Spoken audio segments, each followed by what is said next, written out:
بڑی شد و مد سے آپ کی خدمات کا سرے سے انکار کرتے ہیں۔ میں نے انہی کی بہار الانوار اور دیگر کتابوں کے حوالے سے یہ بات پیش کی تھی کہ غار کے اندر سیدنا صدیق اکبر نے اپنی جان کی پرواہ کیے بغیر اپنے لاجپال آقا مولا صلی اللہ علیہ وآلہ وسلم کی مبارک ذات کی حفاظت کی تھی۔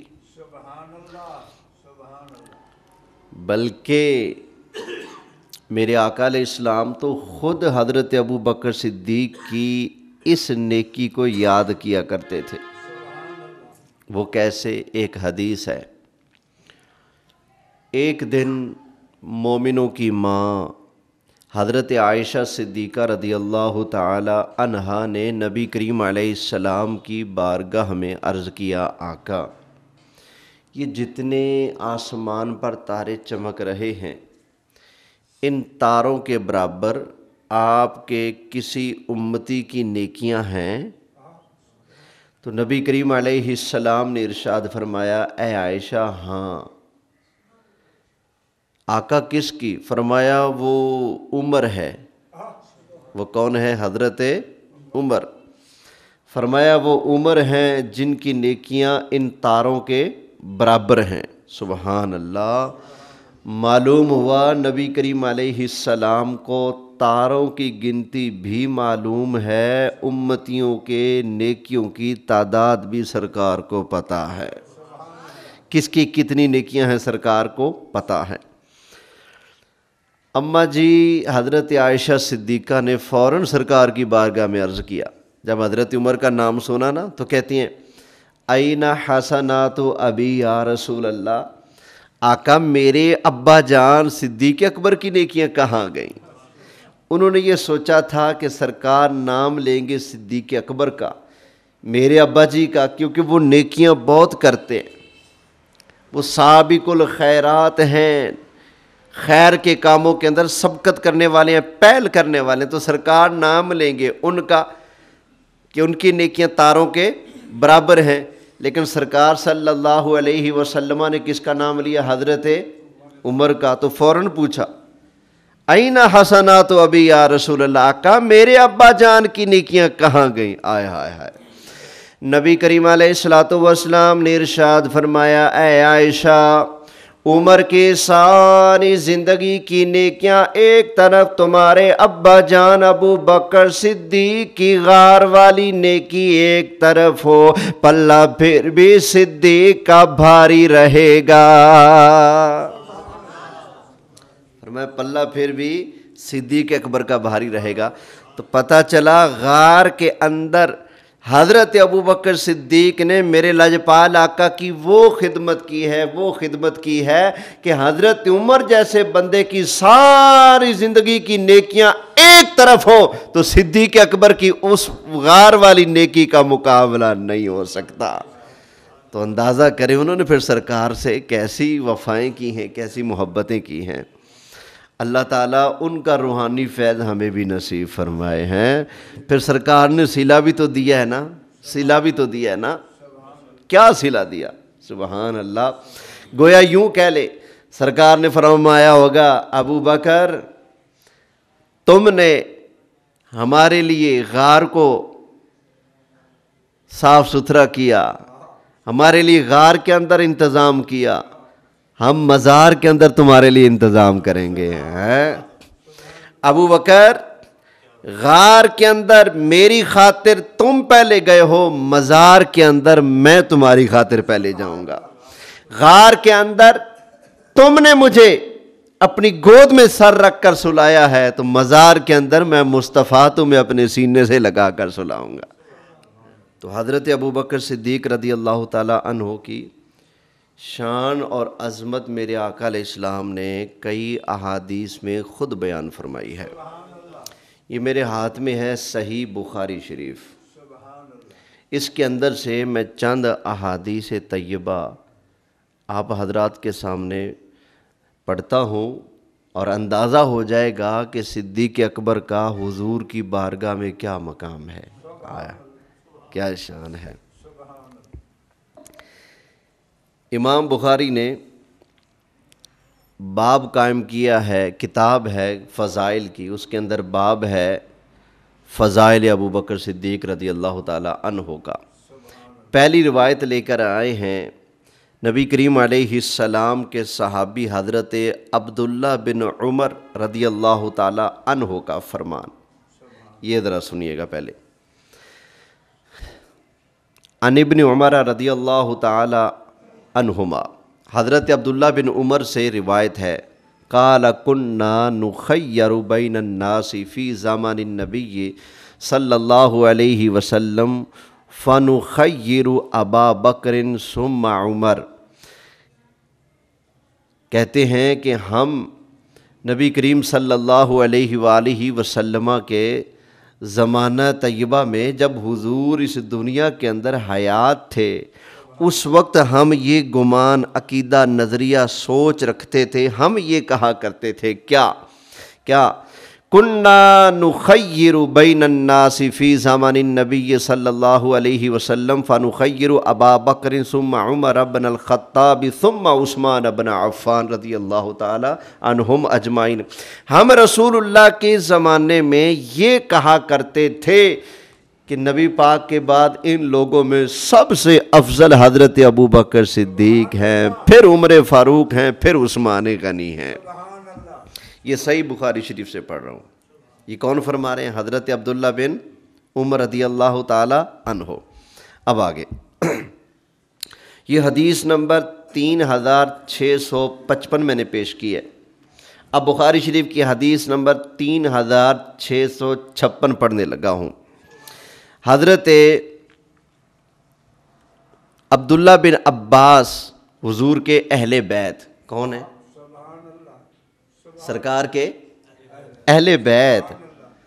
اب یہ دیکھنا، اہل بیت ہیں اور شان صدیق اکبر کی بیان کرتے ہیں، تو پتہ چلا ڈنڈی مارنے والے اور ہیں، اہل بیت تو یہ ہیں، سمجھ آئی، جو اپنی زبان سے صدیق اکبر کی عظمت کو بیان کر رہے ہیں۔ عن ابن عباس رضی اللہ تعالی عنہما، حضرت عبداللہ بن عباس رضی اللہ تعالی عنہما سے روایت ہے، عن النبی صلی اللہ علیہ وسلم، کہ وہ حضور علیہ السلام سے یہ حدیث بیان کرتے ہیں، سرکار سے انہوں نے سنا۔ نبی کریم علیہ السلام نے ارشاد فرمایا، قال لو کنت متخذا من امتی خلیلا لاتخذت ابا بکر۔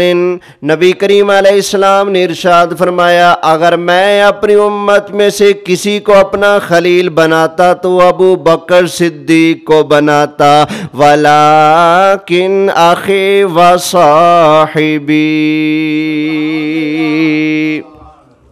لیکن میں نے ان کو خلیل نہیں بنایا، یہ تو میرے بھائی ہیں۔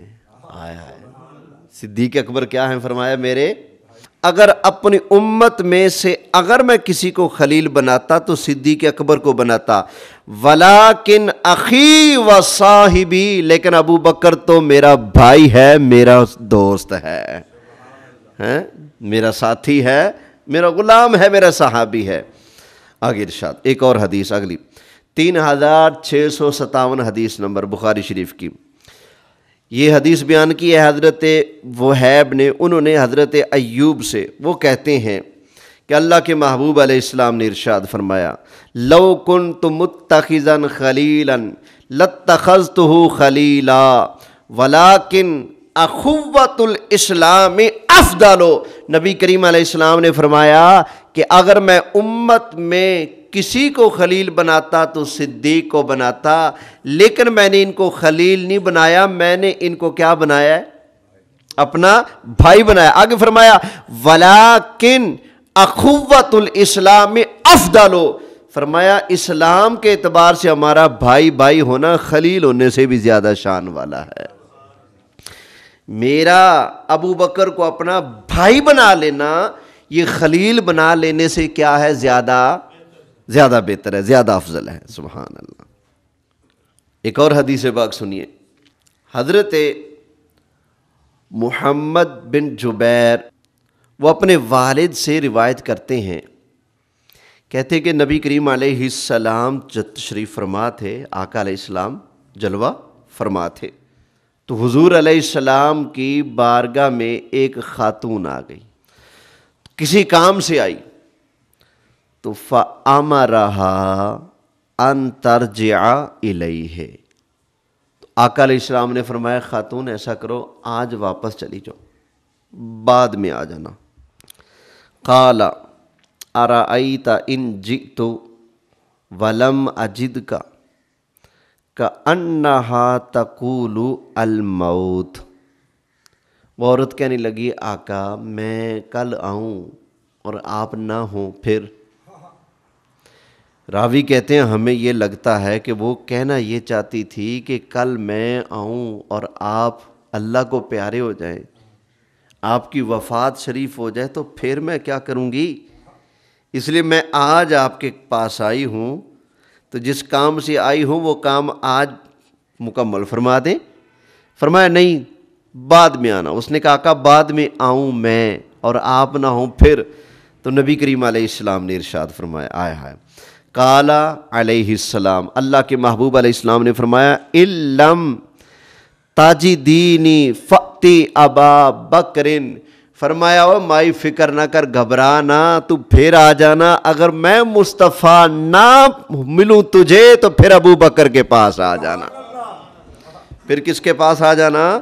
حضرت ابو بکر۔ اس کا مطلب نبی کریم علیہ السلام واضح لفظوں میں اعلان فرما رہے ہیں کہ میرے پردہ فرما جانے کے بعد میری تمام ذمہ داریاں اور معاملات کا ذمہ دار ابو بکر صدیق ہوگا۔ یہ خلافت کا اعلان نہیں تو اور کیا ہے، یہ جانشینی نہیں تو اور کیا ہے۔ نبی کریم علیہ السلام نے اپنی خلافت کی ذمہ داریاں، اپنے بعد والے سارے معاملات کس کے سپرد فرما دیے ہیں؟ حضرت ابو بکر صدیق کے۔ یہ تو دنیاوی معاملات ہیں نا، کچھ لین دین، فرمایا جو کچھ لینا ہونا بعد میں آ جانا۔ آقا بعد میں آؤں آپ نہ ہو، فرمایا اِلَّمْ تَجِدِینِی فَأْتِ ابا بکر، اگر میں نہ ملوں تو ابو بکر کے پاس آ جانا۔ اس کا مطلب ہے سرکار کے بعد وہ پگ والا سہرا کس کے سر جاتا ہے؟ حضرت سیدنا صدیق اکبر رضی اللہ تعالی عنہ۔ یہ دنیاوی معاملات کی پگ والا سہرا بھی نبی پاک نے ابو بکر صدیق کے سر پر رکھا، اور جو دینی معاملات تھے وہ حضور علیہ السلام، یہ بخاری کے اندر سے پڑھ رہا ہوں، میرے آقا علیہ السلام کی وفات شریف قریب تھی نا، آقا علیہ السلام علیل ہوئے، نماز نہیں پڑھا سکتے تھے آقا علیہ السلام، تو سرکار نے اپنی اہل بیت سے فرمایا، کن سے فرمایا؟ اپنی اہل بیت، اپنے گھر والوں سے فرمایا۔ نبی کریم علیہ السلام نے ارشاد فرمایا مورو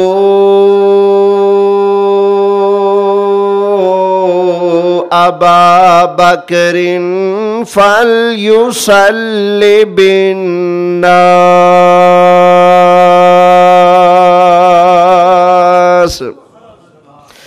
جاؤ جا کر میرے ابو بکر صدیق کو میں مصطفیٰ کریم علیہ السلام کا آرڈر سنا دو کہ اللہ کے محبوب علیہ السلام کا آرڈر ہے، اے ابو بکر میں مصطفیٰ کے مصلی پر کھڑے ہو کر میری امت کی امامت فرمائے۔ یہ آرڈر کس نے دیا تھا؟ نبی کریم علیہ السلام نے۔ تو سرکار مصلی کی ذمہ داری بھی صدیق اکبر کو دے گئے ہیں، بخاری بتاتی ہے، اور یہ لین دین کے معاملات کی ذمہ داری بھی سرکار کس کو دے گئے ہیں؟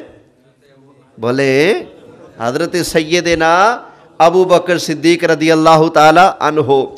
جب نبی کریم علیہ السلام نے ارشاد فرمایا جاؤ جا کر ابو بکر صدیق سے کہہ دو میرے مصلی پر آ کر لوگوں کو، میرے غلاموں کو نماز پڑھائیں، حضرت ابو بکر صدیق کی بیٹی حضرت عائشہ صدیقہ نے نبی کریم علیہ السلام کی بارگاہ میں عرض کیا یا رسول اللہ، میرے ابا جان کا دل بڑا نرم ہے، آپ کے مصلی پر آ کر نماز پڑھانا ان کے لیے مشکل ہو جائے گا، آقا کسی اور کی ڈیوٹی لگا دے، حضرت عمر کو فرما دے وہ نماز پڑھا دیں گے۔ نبی کریم علیہ السلام نے فرمایا نا مرو ابا بکر فلیصلی بالناس، فرمایا جاؤ جا کر ابو بکر کو میرا پیغام دے دو، میرے مصلی پر آ کر میرے غلاموں کو نماز پڑھا دے۔ آپ کی سگی بیٹی حضرت عائشہ میرے آقا کے نکاح میں ہماری ماں آقا علیہ السلام کی بیوی پاک، وہ بھی عرض کر رہی ہیں آقا ابا جی کا دل بڑا نرم ہے، آپ کی جدائی کا خیال آئے گا تو بڑا مشکل ہو جائے گا ان کے لیے نماز پڑھانا۔ حضرت عمر کی بیٹی نے بھی کہا، حضرت حفصہ ہماری ماں سرکار کی بیوی پاک ہے، آقا کسی اور کی ڈیوٹی لگا دیں، واقعی ان کا دل تو بہت نرم ہے، آپ کے مصلی پر کھڑا ہونا بڑا بھارا ہو جائے گا ان کے لیے۔ سرکار نے فرمایا نا بس جاؤ، کہہ دیا نا، جاؤ ابو بکر سے کہو مصلی پر آ کر نماز پڑھائیں۔ پھر نبی کریم علیہ السلام نے فرمایا سن لو، اللہ بھی انکار کرتا ہے، اللہ کا رسول بھی انکار کرتا ہے کہ صدیق کے ہوتے ہوئے کوئی اور مصلی پر کھڑا نہیں ہو سکتا۔ اللہ بھی انکار کرتا ہے، اللہ کا رسول بھی، تو پھر مصلی کا وارث میرے آقا علیہ السلام نے کس کو بنایا؟ بولیے۔ اچھا آج بھی جب مشائخ پیر دنیا سے جاتے ہیں تو اپنی سیٹ پر جس کو بٹھاتے ہیں مصلی بھی اسی کو دیتے ہیں نا۔ جب پیر صاحبان مشائخ بزرگ دنیا سے جاتے ہیں تو جس کو اپنا روحانی جانشین بناتے ہیں اس کو وہ کیا کرتے ہیں؟ اپنا لوٹا، بسترا، مصلی، تسبیح کا وارث اسی کو بناتے ہیں نا۔ تو نبی کریم علیہ السلام نے اپنے مصلی کا، اپنے ممبر کا، اپنی مسجد کا وارث ابو بکر کو بنا کر بتا دیا میرے بعد خلافت کا حق ابو بکر صدیق کا ہے۔ بولیے سبحان اللہ۔ صدیق تا ہے ذیشان ریساں کون کرے، ہلے یاد نہیں ہوئے تونوں؟ صدیق تا ہے ذیشان ریساں ہے جان دا جملہ جہان ریساں، وچ غار رلے تے مزار رلے، ہر حالت یار دے نال رلے، اجے پوچھنا اے ایمان ریساں کون کرے۔ ذرا گج وج کے کہہ لیں سبحان اللہ۔ خیر نبی کریم علیہ السلام نے خاتون سے کیا فرمایا تھا کہ کل آنا، بعد میں آنا۔ عرض کی آقا میں آؤں، آپ نہ ہوں پھر کس کے پاس آؤں؟ فرمایا اِلَّمْ تَجِدِينِ فَأْتِ ابا بکر، اے مائی دوبارہ آ جانا، اگر میں مصطفیٰ تجھے نہ ملوں تو میرا جانشین تو موجود ہوگا نا ابو بکر، اس کے پاس آ جانا۔ اللہ اکبر۔ تو پتہ چلا حضرت ابو بکر صدیق رضی اللہ تعالی عنہ کی جانشینی کا اعلان تو میرے مصطفیٰ نے خود فرمایا۔ یہ قرآن پاک لے کے آنا مزمل جلدی سے۔ ایک حدیث یاد آئی ہے بھی شیعہ کی کتابوں میں، وہ پیش کرتا ہوں ذرا۔ 28ویں پارے میں ایک آیت کریمہ ہے، اس کی تفسیر کرتے ہوئے انہوں نے ایک حدیث لکھی ہے۔ شیعہ مفسرین نے، مورخین نے، محدثین نے اپنی کتابوں میں، تفسیروں میں، وہ آیت کیا ہے؟ 28واں پارہ ہے، سورہ مبارکہ کا نام ہے سورہ تحریم۔ اللہ ارشاد فرماتا ہے وَإِذْ أَسَرَّ النَّبِيُّ إِلَىٰ بَعْدِ أَزْوَاجِهِ حَدِيثًا، اور جب نبی نے اپنی ایک بیوی سے، اپنی ایک گھر والی سے راز کی بات کی، جب نبی نے اپنی گھر والی اپنی ایک بیوی سے کیا کی؟ راز کی بات کی۔ اب یہ راز کی بات کیا تھی؟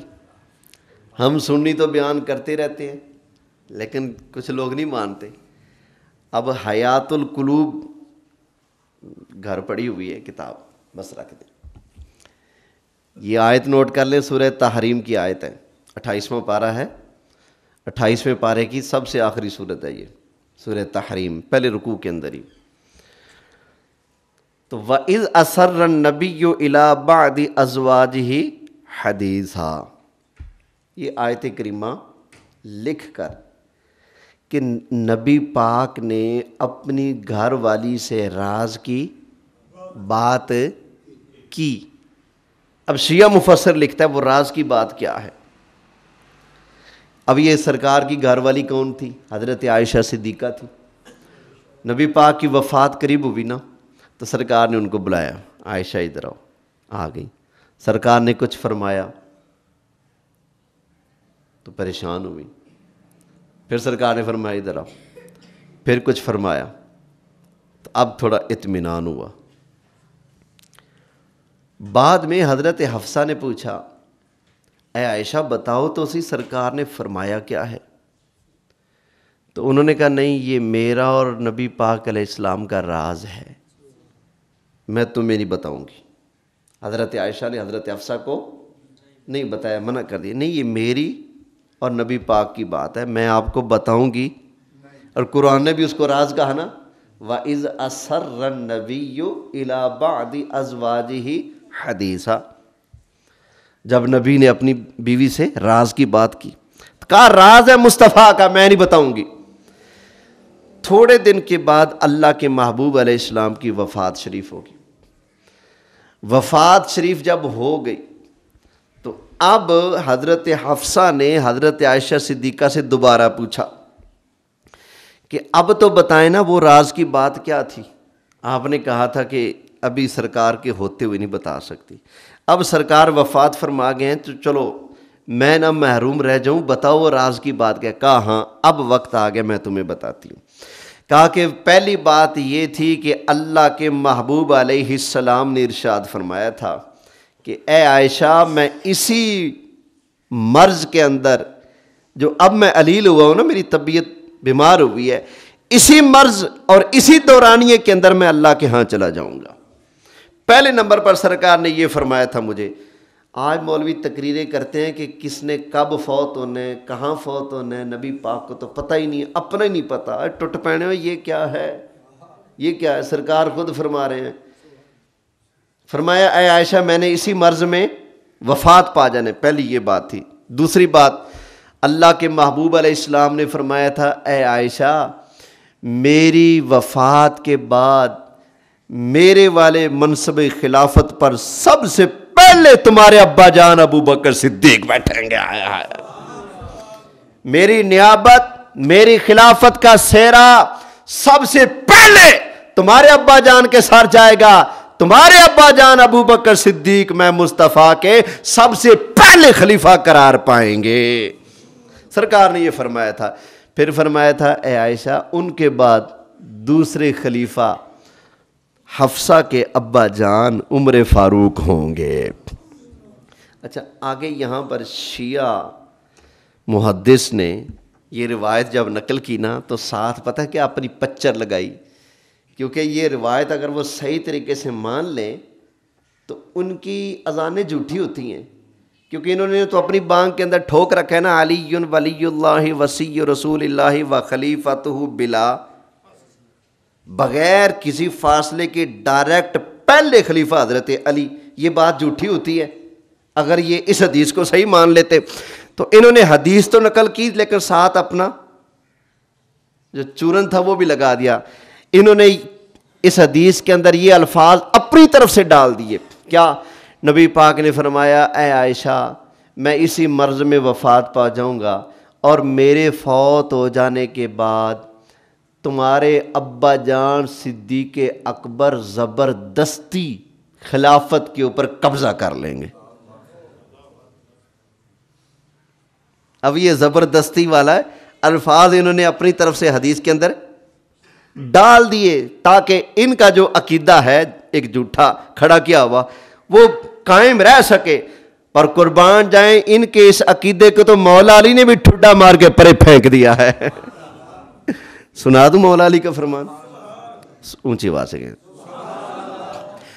حضرت علی مرتضی شیر خدا شاہ مردان شیر یزدہ قوت پروردگار لا فتح الا علی لا سیف الا ذوالفقار. حضرت علی یہ مرتضی شیر خدا کرم اللہ تعالی وجہہ الکریم نے ارشاد فرمایا من لم یقل انی رابع الخلفاء فعلیہ لعنت اللہ. فرمایا جو بندہ میں علی کو چوتھا خلیفہ نہیں مانے گا اس بے ایمان کے اوپر فعلیہ لعنت اللہ،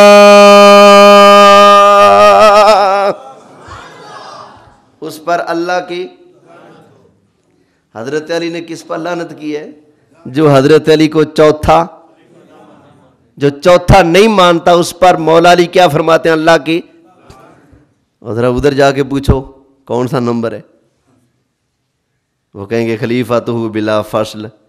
تو پھر مولا علی جنت کی ٹکٹ دے رہے ہیں یا کچھ اور دے رہے ہیں ان کو؟ بولے کچھ اور نا.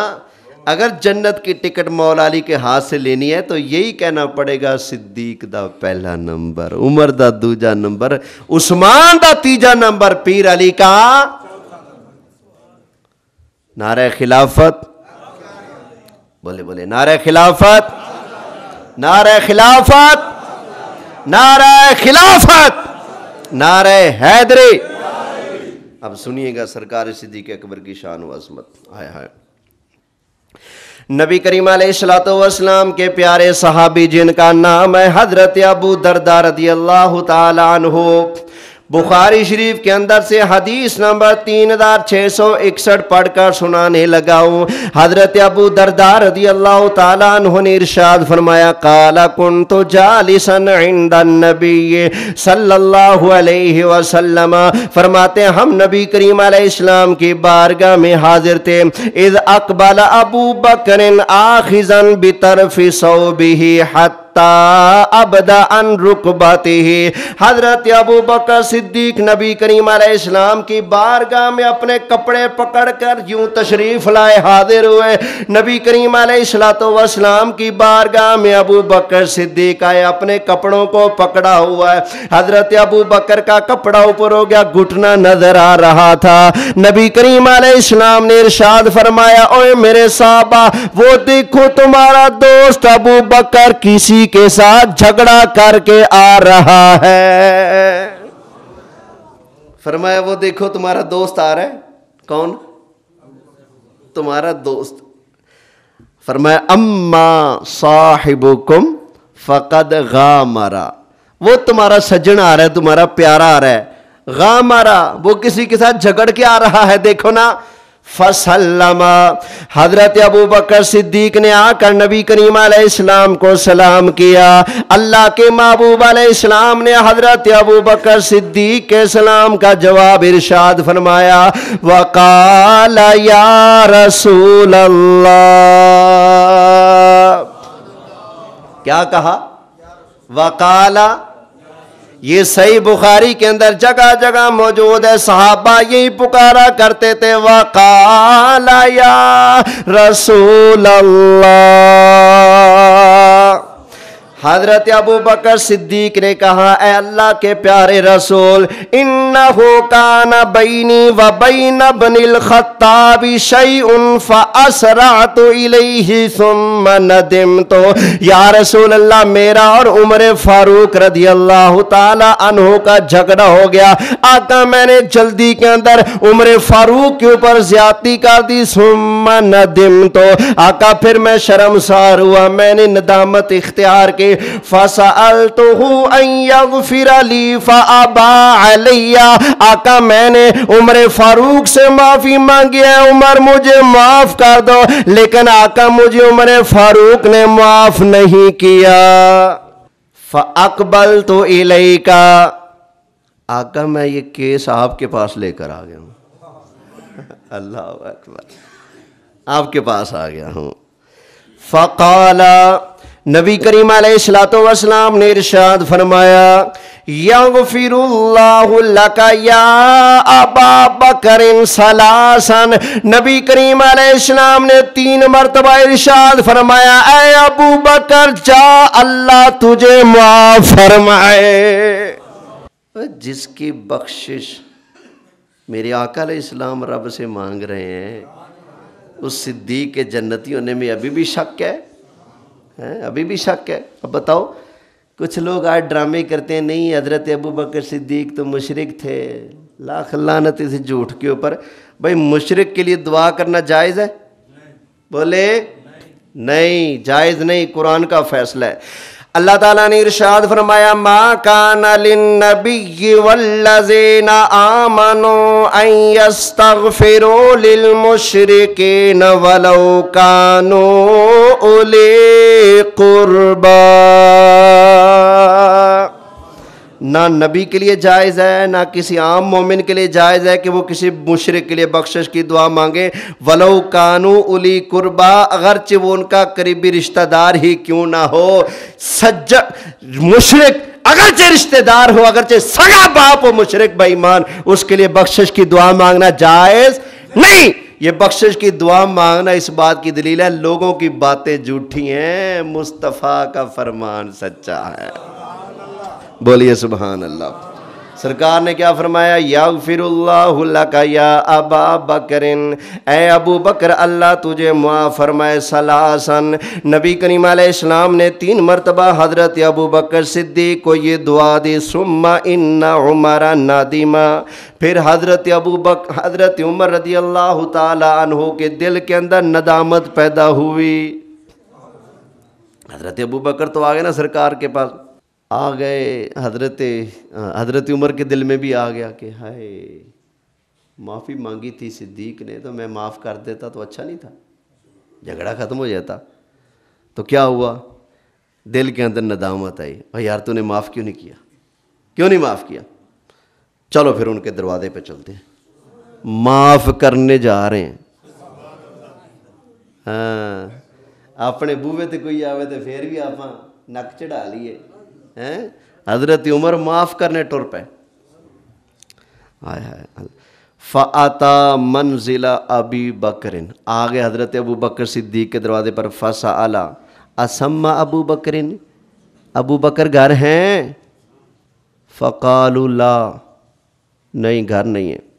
تو کیا ہوا، انہیں پتا تھا گھر نہیں تو پھر کہاں ہوں گے؟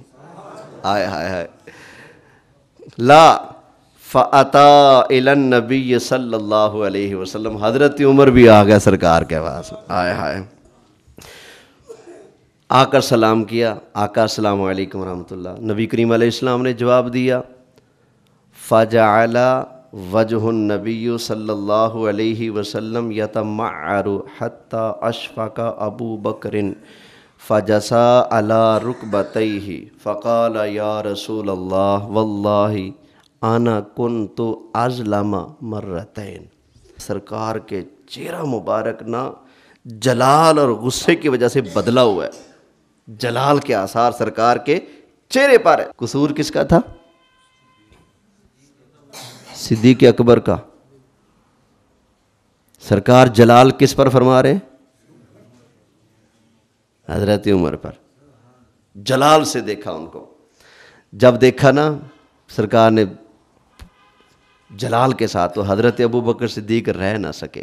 آئے ہائے، کہتے ہیں حتیٰ اشفق ابو بکر، حضرت ابو بکر صدیق ڈر گئے، ہے کہیں سرکار کچھ سخت الفاظ نہ فرما دیں. فوراً حضرت ابو بکر صدیق نے نا اپنے گھٹنے سرکار کی بارگاہ میں ٹیک دیے. آئے ہائے، فجسا علی رکبتیہ، اپنے گھٹنے سرکار کی بارگاہ میں یوں رکھ کر نا ایسے ہاتھ جوڑ دیے. فقال یا رسول اللہ، آیا گھٹنے ٹیک کر ہاتھ جوڑ کر کہا اے اللہ کے پیارے رسول، واللہ انا کنت ازلم، آقا اللہ کی قسم ہے زیادتی میری ہے، ان کا قصور نہیں. زیادتی کس کی ہے؟ آقا غلطی میری ہے، زیادتی مجھ سے ہوئی ہے، عمر کا کوئی قصور نہیں ہے. مرتین، 2 مرتبہ ابو بکر صدیق نے کہا آقا اللہ کی قسم ہے، آقا اللہ کی قسم ہے، یہ بے قصور ہے بیچارہ، ان کا کوئی قصور میرے، آقا ان پر جلال نہ فرمائے. اب جب حضرت ابو بکر صدیق نے یہ کہا تو اب آگے سرکار کا فرمان. آپ اندازہ کریں صدیق میرے مصطفیٰ کو کتنے پیارے ہیں. ٹھنڈ پڑ جائے گی انشاءاللہ، شرط ہے کہ سننی ہو. فقال النبی صلی اللہ علیہ وسلم، اللہ تعالیٰ کے پیارے محبوب علیہ السلام نے ارشاد فرمایا، اے میرے غلاموں، میرے صحابہ، ان اللہ بعثنی الیکم فقلتم کذبتا، اللہ تعالیٰ نے میں مصطفیٰ کریم علیہ السلام کو تم لوگوں کی طرف نبی بنا کر مبعوث فرمایا. جب میں مصطفیٰ کریم علیہ السلام تم لوگوں کی طرف نبی بن کے آیا، اے لوگوں تم نے میرا انکار کیا، مجھے جھٹلایا، مجھ پر باتیں کی، تم نے کہا فقلتم کذبتا، تم نے کہا تھا کہ محمد جھوٹ بول رہا ہے، ان کے اوپر کوئی وحی نہیں آتی. نبی کریم علیہ السلام نے فرمایا وقال ابو بکر صدقہ، لیکن تم لوگ جب میں مصطفیٰ کو جھٹلا رہے تھے، یہ ابو بکر میں مصطفیٰ کی صداقت کے نعرے لگا رہے تھے. فرمایا عمر اللہ نے مجھے نبی بنا کر بھیجا، کل تم کذبتا، تم لوگوں نے کہا تھا کہ میں جھوٹ بول رہا ہوں، تم لوگ مجھے جھٹلا رہے تھے، لیکن ابو بکر صدقہ، یہ میں مصطفیٰ کی تصدیق کر رہے تھے. آگے کیا فرمایا؟ فرمایا وَوَاسَانِي بِنَفْسِهِ وَمَالِهِ. آئے ہائے، ابو بکر اپنی جان کے ذریعے اور اپنی مال کے ذریعے میں مصطفیٰ کی مدد کر رہا تھا. یہ دیکھیں، اس لیے سرکار باوجود اس کے کہ خطا سرکار صدیق اکبر سے ہوئی ہے، پھر بھی سرکار جلال کس پر فرما رہے ہیں؟ سرکار فرمانا یہ چاہتے ہیں میرا اتنا پیارا ہے، اس نے معافی مانگی تم سے، تم کون ہوتے ہو نا معاف کرنے والے؟ تم نے معاف کیوں نہیں کیا میرے یار کو؟ کیوں نہیں معاف کیا تم نے؟ گویا سرکار اپنے عمل سے یوں فرما رہے ہیں. فرمایا یاد کرو نا، تم صدیق اکبر کی ریسیں کرتے ہو، جب اللہ نے مجھے تمہاری طرف نبی بنا کر بھیجا تو تم لوگوں نے مجھے جھٹلا دیا تھا، لیکن آئے ہائے، فرمایا کہ ابو بکر صدیق رضی اللہ تعالی عنہ نے صدقہ میری تصدیق کی، وَوَاسَانِي بِنَفْسِهِ وَمَالِهِ، اور اپنی مال جان ہر چیز میں مصطفیٰ پر قربان کر دی تھی. اللہ اکبر. آگے اللہ کے محبوب کا فرمان، سبحان اللہ. فَهَلْ أَنْتُمْ تَارِكُوا لی صاحبی، وہ کیا تم لوگ میری خاطر، کیا فرمایا؟ کیا تم لوگ لی میری خاطر، فَهَلْ أَنْتُمْ تَارِكُوا لی صاحبی، کیا تم لوگ میری خاطر میرے یار کو چھوڑتے ہو، اسے جھگڑا بند کرتے ہو، لڑائیاں جھگڑے معاملات آئندہ کے لیے میرے یار کے ساتھ بند کرتے ہو میری خاطر؟ تو راوی کہتے ہیں جب نبی کریم علیہ السلام نے یہ فرمایا نا مرتین، یہ بھی سرکار نے 2 مرتبہ فرمایا، میری خاطر میرے یار سے لڑائیاں بند کرتے ہو، جھگڑے بند کرتے ہو. سرکار نے 2 مرتبہ فرمایا نا، تو کہتے ہیں اس کے بعد کیا ہوا؟ فما اوذی بعدہا، اس کے بعد کبھی بھی کسی بھی سرکار کے غلام نے حضرت ابو بکر صدیق سے کسی معاملے میں تنازع نہیں کیا۔ اب یہ دیکھیں، حضرت ابو بکر صدیق رضی اللہ تعالیٰ عنہ میرے مصطفیٰ کریم علیہ السلام کو اتنے پیارے تھے، اے بولیے سبحان اللہ۔ یہ بخاری شریف کے اندر سے روایتیں پڑھ رہا ہوں تاکہ کسی کا بخار اتر جائے۔ اگر کسی کے دل میں بخار چڑھ گیا نا صدیق اکبر کے بارے میں تو اپنا بخار اتار لو۔ یہ دیکھو اللہ کے محبوب کو صدیق کتنے پیارے لگتے ہیں۔ آیات آگے ایک اور حدیث پاک موجود ہے، نبی کریم علیہ الصلوۃ والسلام نے ارشاد فرمایا، ایک بندہ بکریاں چرا رہا تھا، بھیڑیا پاس آ گیا، ایک بکری اٹھا کر بھاگنے لگا، آدمی پیچھے دوڑ پڑا، اس نے اپنی بکری کو بھیڑیے سے چھڑا لیا۔ بھیڑیا اوپر جا کر بیٹھ گیا، کہندا ہے اج تے چھڑا لی، لیکن جس دن میں خود بکریوں کو چرانے والا ہوں گا، میرے علاوہ کوئی ان کا حفاظت کرنے والا، ان کا کوئی رکھوالا ہی نہیں ہوگا، اس دن کون بچائے گا؟ آج تو نے چھڑا لی ہے، جس دن ہماری حکومت ہوگی، جس دن صرف ہم ہوں گے اور بکریاں ہوں گی، بتا اس دن کون بچائے گا؟ بھیڑیے نے یہ بات کی، یہ سرکار نے بیان فرمایا کہ ایسا ہوا تھا۔ پھر سرکار نے ایک اور بات بیان کی، نبی کریم علیہ الصلوۃ والسلام نے ارشاد فرمایا، وَبَيْنَ رَجُلٌ يَسُوقُ بَقَرَةً قَدْ حَمَلَ عَلَيْهَا، ایک بندہ بیل لے کر جا رہا تھا، چھلانگ مار کے نا بیل کے اوپر چڑھ کر بیٹھ گیا، تو بیل نے اس کی طرف پیچھے مڑ کر دیکھا، فَقَلَّمَتْهُ فَقَالَتْ، وہ بیل اس بندے سے بولا، کہتا ہے انی لم اخلق لہذا، اے کمڑیا، اللہ نے مجھے اس لیے تھوڑی بنایا کہ تو میرے اوپر چڑھ کر جھوٹے کھاتا پھرے، اللہ نے مجھے اس لیے بنایا کوئی؟ اچھا جی کس لیے بنایا؟ آگے بیل کہتا ہے وَلَٰكِنِّي خُلِقْتُ لِلْحَرْثِ، اللہ نے اس لیے نہیں بنایا کہ تو میرے اوپر چڑھ کے جھوٹے کھا، اللہ نے مجھے اس لیے بنایا تاکہ تو میرے ذریعے نا کھیتی میں ہل چلا، کنویں سے پانی نکال، اس طرح کے کام لے، اس لیے اللہ نے مجھے بنایا ہے، میرے اوپر چڑھ کے نا بیٹھ، نیچے اتر۔ یہ بیل بولا، اور پیچھے سرکار نے کیا فرمایا؟ کون بولا تھا؟ بھیڑیا بولا، بھیڑیا بھی بولا، بیل بھی بولا۔ اللہ کے محبوب علیہ السلام نے جب یہ بات اپنے صحابہ کو بیان فرمائی، بخاری کی حدیث پڑھ رہا ہوں، تو جب سرکار نے یہ فرمایا نا تو صحابہ کرام نے کہا، قال الناس سبحان اللہ، کیا کہا؟ اچھا اس کا مطلب ہے صحابہ نے حضور کی زبان سے کسی کٹے بچے کے بھی شان سنی نا تو سبحان اللہ کہا۔ اس کا مطلب ہے بندہ کسی کی شان سنے تو سبحان اللہ کہنا چاہیے، سنت صحابہ ہے نا۔ صحابہ نے کہا، یہ دیکھیں، قال الناس سبحان اللہ، صحابہ نے کیا کہا؟ سبحان اللہ۔ آقا یہ بھیڑیا بول پڑا، کتنی عجیب بات ہے، یہ بیل بھی بول پڑا، کتنی عجیب بات ہے۔ لوگوں کو تعجب ہوا اور یہ وہم ہوا کہ پتہ نہیں دوسرے لوگ منافق ٹائپ کے جو ہوتے ہیں پتہ نہیں اعتبار کریں کہ نہ کریں، وہ یہ فرمانے عالی شان سن کر مذاق نہ اڑائیں، تو کہنے لگے آقا یہ بھیڑیا بول رہا، تعجب ہوا نا۔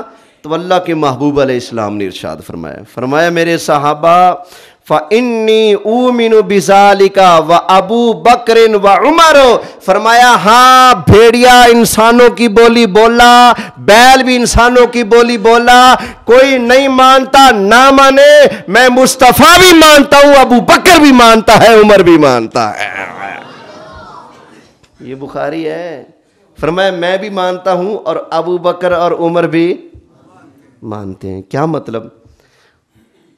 حضور علیہ السلام فرما یہ رہے کہ جس بات پر میرا ایمان ہے ہو ہی نہیں سکتا کہ ابو بکر اور عمر کا اس پر ایمان نہ ہو، اس لیے اپنے ایمان کے ساتھ حضور علیہ السلام نے کن کے ایمان کو ذکر کیا؟ حضرت سیدنا صدیق اکبر اور سیدنا فاروق اعظم کے ایمان کو ذکر کیا، فرمایا میرا بھی ایمان ہے اور ابو بکر اور عمر کا بھی ایمان ہے۔ اور ایک اور حدیث نبی پاک علیہ السلام نے فرمایا کہ میں، مصطفیٰ اور ابو بکر اور عمر، اللہ نے ہمیں ایک ہی مٹی سے پیدا فرمایا، ایک ہی۔ وہ بندہ جس جگہ سے اس کی مٹی لے کر اس کی باڈی بنائی جاتی ہے نا، وہ بندہ مرنے کے بعد وہیں دفن ہوتا ہے۔ مجھے کہاں کی مٹی لگی مجھے ابھی نہیں پتا، لیکن جب میں مروں گا تو لوگوں کو پتہ لگ جائے گا اس کو مٹی یہاں سے لگی تھی، کیونکہ جہاں کی مٹی لگی فوت ہو کر بھی وہیں جانا۔ ایک حدیث میں سرکار فرما رہے ہیں میں، ابو بکر اور عمر ایک ہی مٹی سے بنے، اور دوسری حدیث میں کیا ہے، جس بندے کو جہاں کی مٹی لگتی ہے فوت ہو کر بھی وہیں جاتا ہے۔ تو بتاؤ حضرت ابو بکر، حضرت عمر اور میرے مصطفیٰ کریم علیہ السلام کے روزے قبریں ایک ساتھ ہیں کہ نہیں ہیں؟ تو اللہ نے مٹی ایک ہی جگہ کی لگائی۔